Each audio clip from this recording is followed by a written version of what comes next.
You're such an asshole.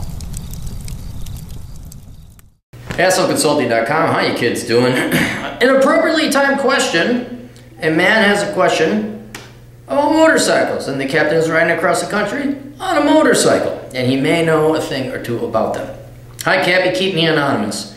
Please create a short video about factors to consider when buying a motorbike. I'm looking to get my motorbike license in Sydney, Australia, which is the simpler part, but I want to know about these factors when I get a bike. And you know what, I'll just knock them out one by one so we're very thorough. How to decide which bike is right. Okay, that is ultimately going to be determined by what you want to do with it. And you have cruiser bikes, which are comfy and for long rides. There are sport bikes, which are fast and fun, and the younger kids like it, but you're not going to go on long rides. That's just for tooling around town and impressing women, or so you think, but women are not necessarily impressed with crotch rockets. But they're fun as hell, I won't lie. First bike I had was a crotch rocket. And I'm not against it as an introductory bike. They're a little bit different. They ride a little high, you lean over, but a crotch rocket is certainly not the worst one. What I will do is, though, before you settle on a bike, is I'm going to recommend you get a low-powered bike. Everyone has your spill bike, or your dirt bike, or your crap bike. This is the bike that you learn on. 300 cc's or less, certainly under 500. It's a piece of crap that if you spill it, that's fine. You assume you're going to spill it, and you're not really, as long as it runs, it's got good tires, and it's safe to drive. That's it. It's your throwaway bike. So you make all your mistakes on that first, like when you're learning, and then you'll have a better idea. Okay, do I want a cruiser? Do I want a crotch rocket? But it ultimately depends on what you want to do. Roadsters, these little, I don't know, they're called roadsters, what else are they called? They don't have back seats, they're not for cruising, they're not long distance, they're not off-road, they're not motocross, and they're not cruisers, they're not electro glides or gold wings or Harleys. They're just cool-looking, badass putt-putt bikes, and you go cruise around town. So if that's what you're about doing, okay, a light cruiser, roadster, crotch rocket is all right. If you start going more than 50 miles a day, like you want to ride out of town, you're going to want to get a cruiser bike. And I know you young boys think, oh, but it doesn't look cool. It doesn't matter if it looks cool. Girls don't care about motorcycles. They care about riding it. They don't care about what it looks like. They couldn't point out the difference, right? So I get a cruiser. And then if you're like hardcore, you can get these touring bikes.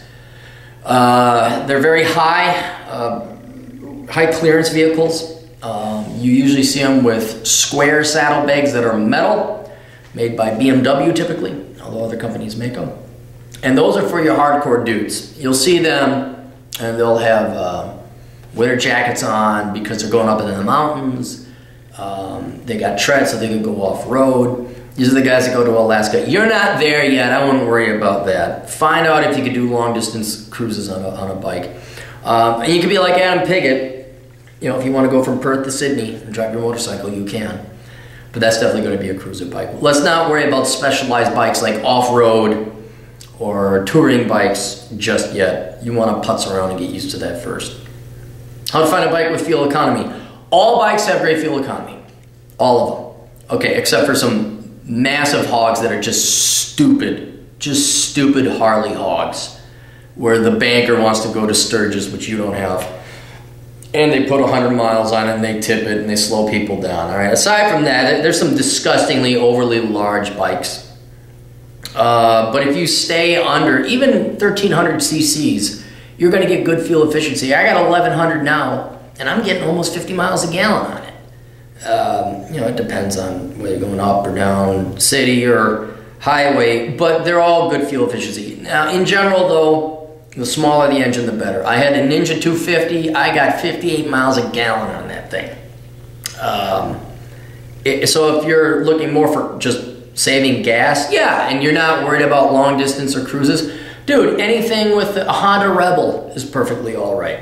Any engine that's less than 300 cc's, you'll do more than fine with for fuel efficient. But I wouldn't worry about fuel efficiency. you're going to get better fuel efficiency than any car out there, usually. Is it worth getting a motorbike with extra space to fit groceries? I'd say so, yes. And the reason why is that extra space is where you have someone riding on the back. You will hopefully have a cruiser bike will come with a back seat or a sissy bar for people to lean up against, like a passenger. Without it, it's a little scary. Then they have to lean and hold on to. It's a little bit more dangerous that way. So I always install a seat for a passenger. But then it also acts as a luggage rack of sorts for you to, what's it called? The straps, bungee cord, a backpack too. You can get saddlebags if you want. Saddlebags is if you have someone riding with you and you're going long distances and you need gear. But if you want to save a little bit of money, it's just you driving around most of the time, you really don't need saddlebags. Just a back seat, and you can bungee cord, a sizable backpack. Like right now, the bike I'm on doesn't have, it did have saddlebags, but I took them off because they had to install. I'm like, I'm not going to put those back on. And all I got is a little backpack like this, and that's all I need. So groceries, yeah, you could also, I've seen people put egg cartons on it, like you strap them on real tight with metal straps, and you can put like egg cartons on. So yeah, nothing wrong with that, but a backpack usually works just as well. And it doesn't look like, oh, he's got egg cartons or a milk carton on his bike.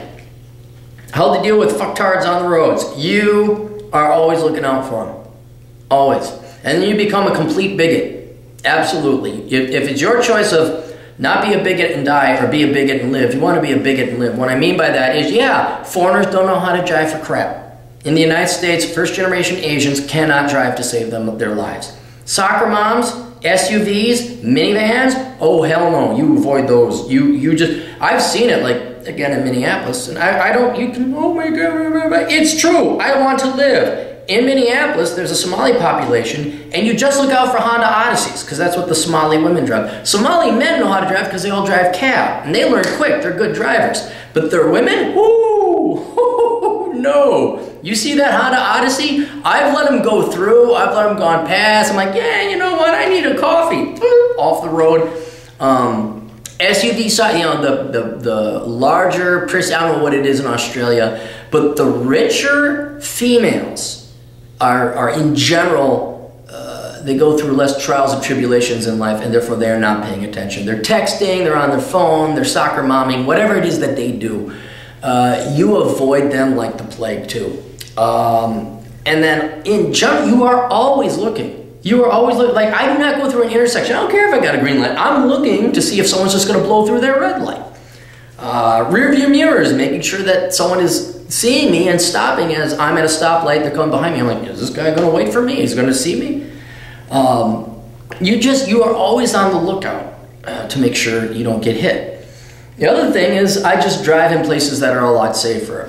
For example, there's a stretch in Las Vegas I will not drive. It's the interstate, I-15. I will not drive it north of the 215 and south of the 215. It's a big loop that goes around and I-15 goes through. I will not drive it. I will not drive because people, they're out of state. They are not familiar. The intersection that they got on Highway 93 and 95 is all fucked to hell.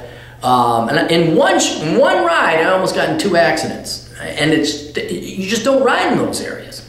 I don't ride at dusk because I live in Minnesota, and dusk, that's when the deer come out. I'm very cautious of riding by rivers where other animals come out at dusk. I don't ride at night out in the wilderness, but I will ride at night in the city. I won't ride during the day, typically in the city, but I will ride out in the wilderness during the day, because of traffic. So you just lower your statistical chances of running into fucktards on the street. And then another way you can do it, and I will grant Harley's this, a lot of people, oh man, Harley's got such loud pipes. Yeah, because people hear them, and it scares away deer. A lot of people think people ride Harleys because it's loud and they love the sound, they want to be like, I got a Harley. That's true. But what they also don't realize is you'll know there's a Harley around because you'll hear it.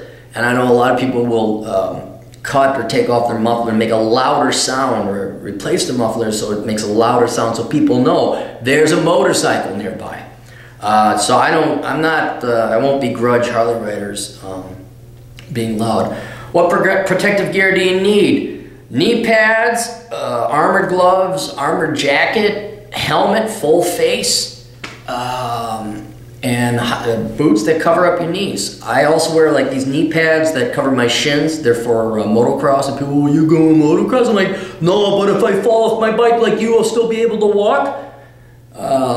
Some people go, like they get a full suit, which you can do. I don't, because it's a pain in the ass. But I rarely ride without a helmet. Sometimes I just want to feel the breeze of my hair, and I just, whatever remains of it, and I'll just go without a helmet, and it's wonderful. But I'm usually out in the middle of nowhere, Wyoming, and nothing's gonna hit me. Should I buy a new or secondhand? Secondhand. We don't buy new here at Cappy Cap Land. We do not piss away our money on new vehicles. We do not do that. Do you fix your own bike? Yes, I do. I've already bought some tools and experiment on my car. Yeah, perfect. Yeah, same tools will work. Engine's an engine. Make sure you got metric. I don't know what you guys got down in Australia, but all the Japanese bike are metric. But yeah, that's, if you're already working on your car, you should be able to do most of your work on your bike. Bikes are really easy to work on. Crash rockets are a pain in the ass because you got to move all the fairings and the siding to access the engine, and they pack it in there real good. Plus, you'll get some like racing gear, and not gear that you wear, but equipment in the bike and systems that you really don't need. Whereas a cruiser bike it's less fancy, easier to work on.